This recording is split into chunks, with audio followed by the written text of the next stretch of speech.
ذاتی سیاست کی بنیاد پہ ہوتے ہیں. بہت شکریہ جی.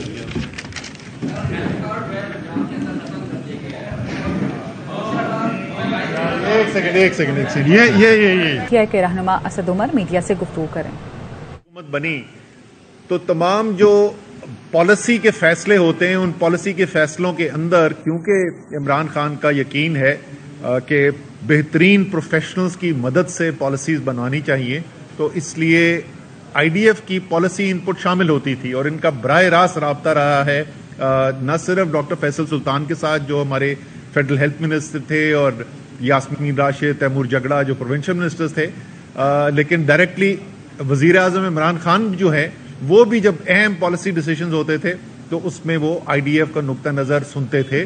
تو اس لیے یہ آپ کے پاس ایک بہترین موقع ہے کہ ایسے فورم پہ آنے کا جہاں سے آپ اپنی جو نالج ہے، اپنی قابلیت، سکلز جو آپ نے جو ہنر حاصل کیا ہے، جو تجربہ ہے آپ کا، اس کو استعمال کر کے ملک کی بہتری کے لیے فیصلہ سازی کے اندر اپنی ان پٹ پرووائڈ کر سکیں. اور یہ کس وقت پہ آپ کو یہ دعوت دی جا رہی ہے، خصوصی دعوت آج یہ اور زیادہ اہم کیوں ہے؟ کیونکہ ملک کے ہر طبقے کے لیے اس وقت یہ سمجھنے کی ضرورت ہے کہ پاکستان جو ہم کہتے ہیں نا نازک وقت سے گزر رہا ہے، نازک وقت سے نہیں گزر رہا ہے، انشاءاللہ تعالی وقت تو مضبوط ہوگا لیکن تاریخ ساز وقت سے ضرور گزر رہا ہے. اور اس وقت پاکستان بالکل واضح دہرائے پہ کھڑا ہوا ہے اور یہ سفر جو ہے وہ پچھلے چند ماہ سے جاری تھا اور اب بالکل تقریباً وہاں پر بات آ گئی ہے کہ میرے خیال میں یہ جو ہفتہ ہے، یہ ہفتہ جس میں ہم بیٹھے میں اور زیادہ سے زیادہ اگلے ہفتے جو ہے پاکستان کے مستقبل کی سمت کا تعین ہونے والا ہے. ایک طرف پاکستان کے اوپر کچھ قوتیں، کچھ سیاسی جماعتیں، کچھ خود غرض ٹولہ قابض ہے جو اس وقت اپنی صرف سیاسی نہیں، اپنی صرف مالی اور اپنی چرائی ہوئی دولت کی جنگ نہیں لڑ رہا بلکہ پاکستان کس قسم کا ہوگا اس کی جنگ لڑ رہا ہے کہ کیا پاکستان اسی طریقے سے چلتا رہے گا کہ جہاں پر اور اکثر غیر ملکی آشیرواد کے ساتھ یہ فیصلہ کریں کہ پاکستان کو کس طرف لے کے جانا ہے، کس جنگ میں پاکستان نے شامل ہو جانا ہے، کس کی حکومت آنی ہے، کس کی رہنی ہے، کس کی نہیں رہنی، یا پاکستان جو ہے یہ 22 کروڑ کا پاکستان بنے گا یا وہ پاکستان بنے گا جو قائد اعظم نے جس کا سوچا تھا ایک جمہوری وطن، ایک آئین کی بنیاد کے اوپر کام کرنے والے پاکستان نے بننا ہے. اور اس وقت جو 22 کروڑ ہیں وہ تو فیصلہ کر بیٹھے، اس میں تو کسی کو کوئی شک نہیں ہونا چاہیے کہ 22 کروڑ پرانی تنخواہ پر نوکری کرنے کو تیار نہیں ہے. اور یہ فیصلہ ہو چکا ہے کہ اب جو ہم نے ملک کو چلانا ہے وہ آئین کی بنیاد پہ چلانا ہے، وہ جمہوریت کی بنیاد پہ چلانا ہے. اور یہی وہ خوف ہے جو نظر آ رہا ہے کہ قوم فیصلہ کر کے بیٹھ گئی ہے، یہی وہ خوف ہے جس کی وجہ سے آج کل آپ کو ایسے اقدامات نظر آ رہے ہوں گے جس سے پریشانی بھی آپ کو ہوتی ہوگی. کبھی فواد چودھری کو اٹھا لیا، کبھی شیخ رشید کو اٹھا لیا، کبھی پرویز الہی کے گھر پہ دھاوا بولا جا رہا ہے، چندانہ گلزار کے اوپر ایف آئی آریں کاٹی جا رہی ہیں. ایک ہیجان کی کیفیت نظر آتی ہے اور اس کی وجہ یہ ہے کہ ان کو نظر آ رہا ہے کہ یہ جو پرانا نظام تھا اس کے دن اب ختم ہوتے چلے جا رہے ہیں. وہ ہم بچپن سے پڑھا کرتے تھے، دیواروں کے اوپر لکھتے تھے کہ گرتی ہوئی دیواروں کو ایک دھکا اور دو. وہ دھکا آ گیا، یہ دیوار گر رہی ہے، اب یہ جو مرضی کر لیں، جتنی مرضی کوشش کر لیں، یہ روک نہیں سکتے. کیونکہ جس وہ کہتے ہیں، انگریزی میں کہتے ہیں idea whose time has come cannot be stopped. یہ وہ فیصلہ ہے جو قوم کر بیٹھی ہے، اس کو اب کوئی روک نہیں سکتا، چاہے کتنا اپنے آپ کو طاقتور سمجھتا ہو، وہ اس کو روک نہیں سکتا. جب ایک 22 کروڑ کی قوم، غیرت مند دلیر قوم فیصلہ کر لے تو اس کے فیصلے کو روکا نہیں جا سکتا. وہاں پر پاکستان کھڑا ہے. ہر طبقے کو اس جدوجہد کے اندر شامل ہونے کی ضرورت ہے. یہ جنگ کسی سیاسی پارٹی کی نہیں ہے، کسی سیاسی لیڈر کی نہیں ہے، کسی ایک شخص کی نہیں ہے، یہ کوئی ذاتی مفاد کے لیے نہیں ہے، یہ قوم کی جنگ ہے. یہ آپ کی، میری، جو میری عمر کے لوگ ہیں ان کے بچوں کی جنگ ہے.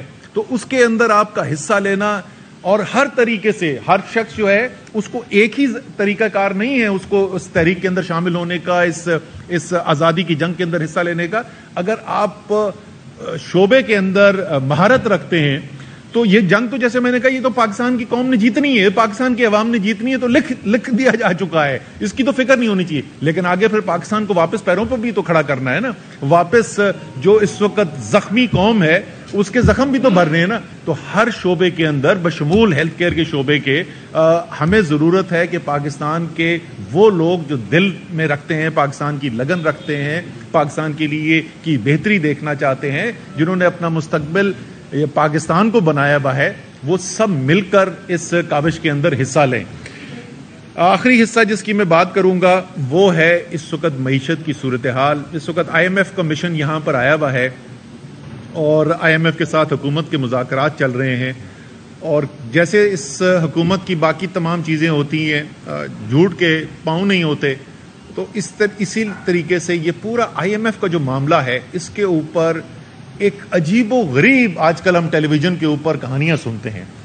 ذرا سا واپس یاد دلا دیں کہ پاکستان جو ہے جس وقت حکومت عمران خان کی ختم ہوئی, جس وقت بیرونی مداخلت کی بنیاد کے اوپر ایک رجیم چینج آپریشن کیا گیا اور اس رجیم چینج آپریشن کے لیے عدم اعتماد کا ووٹ لایا گیا, تو اس وقت 7th ریویو IMF کا چل رہا تھا. اس کے بعد اس کے حتمی سٹیجز کے اندر تھا جس کے اندر بات چیت جاری تھی.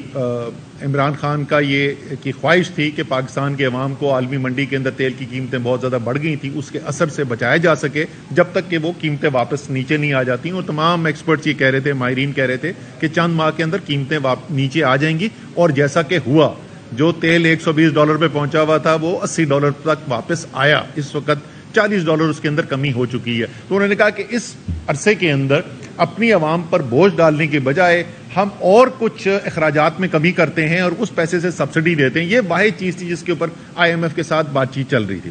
ان کی حکومت آئی.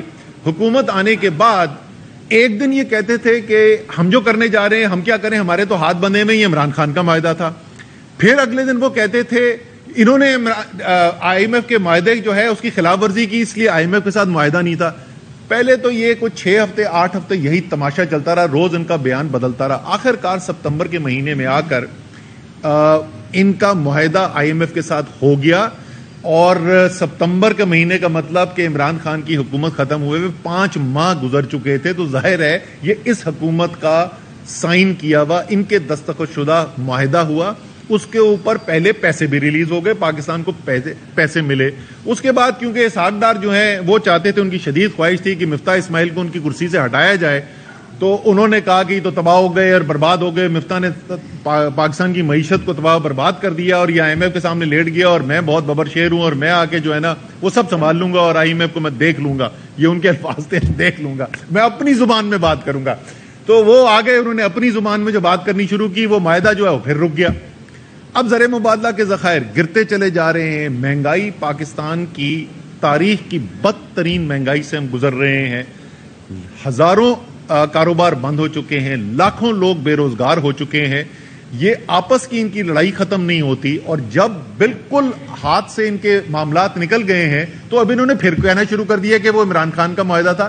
او بھائی, عمران خان کا معاہدہ تھا تو یہ آپ مذاکرات کر کس سے رہے ہیں؟ یہ IMF کی ٹیم یہاں پہ کیوں آئی ہوئی ہے؟ وہ یہاں پہ ان کو کسی نے بتایا تھا کہ اسلام آباد کا موسم بہت اچھا ہے, جو واقعی میں ہے بہت اچھا, لیکن میرے خیال میں اسلام آباد کا اچھا موسم انجوائے کرنے کے لیے نہیں آئے ہوئے. IMF کی ٹیم یہاں پہ آئی ہوئی ہے حکومت کے ساتھ معاہدے کی نیگوسیشنز کرنے کے لیے. تو اگر معاہدہ پرانا عمران خان کا, تو نیگوسیشن ہو کس بات پہ رہی ہیں؟ تو خدا کا واسطہ جھوٹ بولنا چھوڑ دیں. یہ آپ کو بھی پتا ہے, ساری قوم کو پتا ہے, آپ کے بس کی بات نہیں ہے اس ملک کو اس مشکل وقت سے نکالنا. اس مشکل وقت میں ڈالا آپ نے ہے, اور جس نے ڈالا ہو مشکل وقت کے اندر, تو اس نے کیا مشکل وقت سے نکالنا ہے. تو اس لیے آپ اس سے اب تک جتنا عوام کے اوپر ظلم کر چکے ہیں اور اپنی سیاست تباہ و برباد کر چکے ہیں, خدا کا واسطہ اب یہ جو باتیں آپ نے ٹیلی ویژن پہ شروع کی ہیں, کھلم کھلا آئین توڑنے کی دھمکیاں جو آپ دے رہے ہیں کہ 90 دن کے اندر انتخابات نہیں کرائیں گے, اب اپنے آپ کو آرٹیکل 6 کی زد میں لا کر اپنے لیے اور مصیبتیں نہ کھڑی کریں. مجھے یقین ہے پاکستان کی عدلیہ آئین کی دفاع کرے گی, اور لاہور ہائی کورٹ اور پشاور ہائی کورٹ, لیکن اس کے باوجود آپ کے پاس اور کوئی راستہ نہیں ہے. تو اس لیے آئین توڑنے کی باتیں چھوڑ دیں اور الیکشن کی تیاری کریں, میدان کے اندر آئیں. بہت بہت شکریہ. سر الیکشن نہ ہونے کی وجہ سے معاشی صورتحال خراب ہے. یہ ایسا نہیں ہے کہ معاشی صورتحال جو ہے وہ خود بخود خراب ہو گئی. دو مختلف قسم کے وجوہات ہوتی ہیں جن کی وجہ سے معاشی صورتحال خراب ہو سکتی ہے. یا تو قدرتی آفات آتی ہیں یا کوئی بیرونی ایسی صورتحال پیدا ہو جاتی ہے جس کے اندر ایک اچھی بلی چلتی ہوئی معیشت نہ ہونے کی وجہ سے معاشی صورتحال خراب ہے. یہ ایسا نہیں ہے کہ معاشی صورتحال جو ہے وہ خود بخود خراب ہو گئی. دو مختلف قسم کے وجوہات ہوتی ہیں جن کی وجہ سے معاشی صورتحال خراب ہو سکتی ہے. یا تو قدرتی آفات آتی ہیں یا کوئی بیرونی ایسی صورتحال پیدا ہو جاتی ہے جس کے اندر ایک اچھی بلی چلتی ہوئی معیشت جو ہے وہ خرابی کا شکار ہو جاتی ہے. یہاں پر آپ کی معیشت جو ہے وہ 6% سے اس میں اضافہ ہو رہا تھا. آپ کی صنعتوں کے اندر 12% کا اضافہ ہو رہا تھا. آپ کی زراعت کے اندر 5 میں سے 4 فصلوں میں ریکارڈ فصلیں ہو رہی تھیں. آپ کی آئی ٹی کی ایکسپورٹ جو ہے وہ 35% ایک سال، 43% ایک سال ان میں اضافہ ہو رہا تھا. آپ کی ترسیلات زر کے اندر تیزی سے اضافہ ہو رہا تھا. آپ کی برآمدات کے اندر تیزی سے اضافہ ہو رہا تھا. خرابی آئی جس وقت آپ نے سیاست کے اندر انتشار پیدا کیا، بیرونی مداخلت ہوئی، رجیم چینج آپریشن ہوا. تو جو خرابی سیاست سے پیدا ہوئی ہے وہ سیاسی معاملہ ٹھیک کیے بغیر کبھی بھی ٹھیک نہیں ہو سکتی.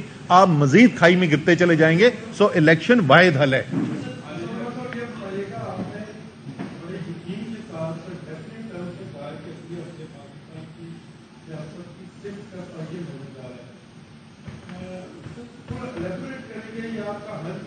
نہیں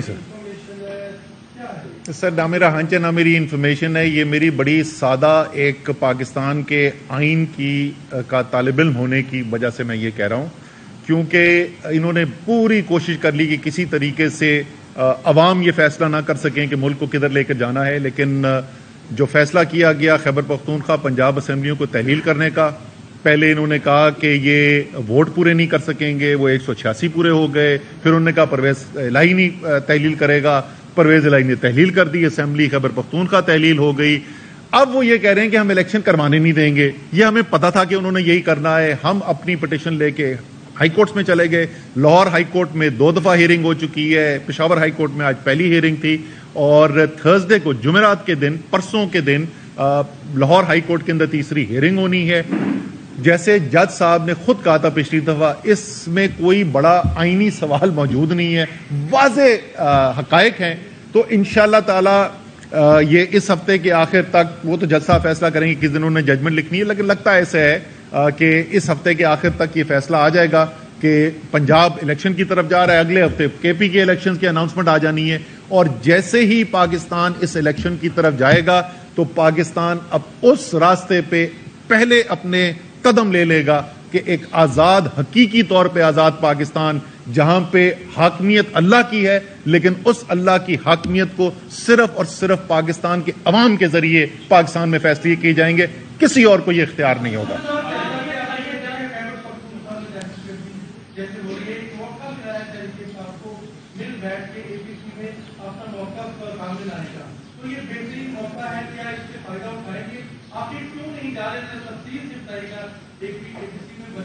اچھا پہلے تو ان سے بولیں امپورٹڈ گورنمنٹ سے کہ ایک فیصلہ کر لیں کہ ہم دہشت گرد ہیں یا نہیں ہیں.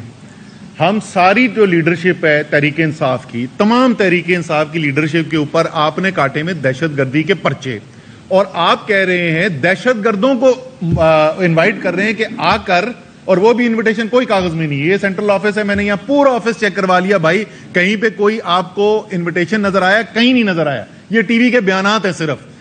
آپ کہہ رہے ہیں کہ دہشت گردوں کو بلا کے ہم یہ پتا کریں گے کہ دہشت گردی کیسے روکی جا سکتی ہے. میں آپ کو بتاتا ہوں دہشت گردی اس وقت پاکستان میں 2 لوگ کر رہے ہیں. ایک ہیں وہ دہشت گرد جو اس وقت خاص طور پہ خیبر پختونخوا کے صوبے کے اندر دہشت گردی کے واقعات کے اندر ملوث ہیں، اور دوسرے دہشت گرد وہ ہیں جو آئین قانون کو توڑ کر اعظم سواتی پہ ظلم کر رہے ہیں، شہباز گل کے اوپر ظلم کر رہے ہیں، فواد چودھری کے چہرے کے اوپر کپڑے ڈال کے ہتھکڑیاں لگا کے کورٹ میں لے کے آ رہے ہیں، شیخ رشید کو غیر قانونی طور پر اٹھا رہے ہیں.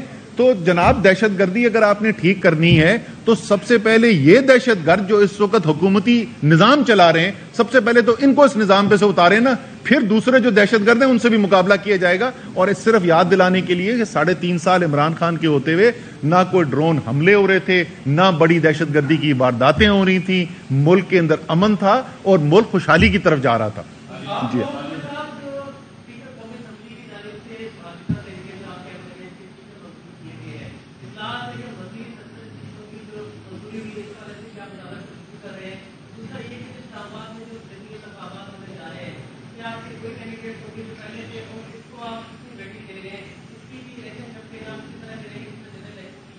اچھا, دوسرے والا جو آپ کا سوال ہے کہ اسلام آباد میں کیا کینڈیڈیٹس وہی ہوں گے, جی وہی 3 کینڈیڈیٹس ہوں گے. ابھی میں 2 بجے جاؤں گا اپنے کاغذات جمع کرانے کے لیے, اور بڑی مشکل سے کسی الیکشن میں آئے.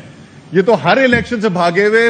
اسلام آباد کے لوکل گورنمنٹ کا الیکشن کا آرڈر ہائی کورٹ کا آرڈر ہوا, ووٹر وہاں پہ موجود, تحریک انصاف کا ورکر وہاں پہ موجود, میڈیا وہاں پر موجود, اور یہ ادھر سے بھاگ گئے تھے. تو اب آپ کے ذریعے میری ان سے درخواست صرف یہ ہے کہ یار ہن نہ نس جانا, ٹھیک ہے نا, اب آؤ میدان کے اندر, کم سے کم آگے مقابلہ تو کرو نا.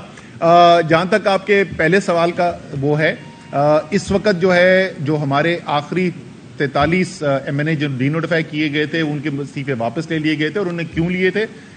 کیونکہ سپریم کورٹ کے اندر ہماری ہیئرنگ گئی. سپریم کورٹ کے اندر کورٹ نے بھی ہم سے یہ کہا کہ جی آپ دوبارہ ریکنسیڈر کریں کہ آپ کو تو کورٹ کے اندر اسمبلی کے اندر ہونا چاہیے. اس کے بعد مشاورت ہوئی اور چیئرمین عمران خان نے یہ اعلان کیا کہ ہم اسمبلی میں لیڈر آف اپوزیشن کی پوزیشن واپس لینا چاہتے ہیں. اس فیصلے کی بنیاد کو اعلان کر دیا گیا. اس اعلان کو کرنے کے بعد یہ استعفے واپس لیے گئے تھے. اور وہ سپیکر جو کہہ رہا تھا کہ جب تک میں انفرادی طور پر مل نہ لوں لوگوں سے قانون کی لوازمات پورے نہیں ہوتے, اسی سپیکر نے بغیر کسی سے ملے ہوئے استعفے منظور کر دیے. تو میرے خیال میں قانونی طور پہ جو سپیکر صاحب نے کیا ہے, جو پہلے کیا تھا استعفے نامنظور کر کے, وہ بھی قانون کی خلاف ورزی تھی, اور جو اب کیا ہے وہ بھی قانون کی خلاف ورزی ہے, کیونکہ ان کا کوئی کام قانون کی بنیاد پہ ہوتا ہی نہیں. ان کے سارے فیصلے جو ہیں اپنی ذاتی سیاست کی بنیاد پہ ہوتے ہیں. بہت شکریہ جی.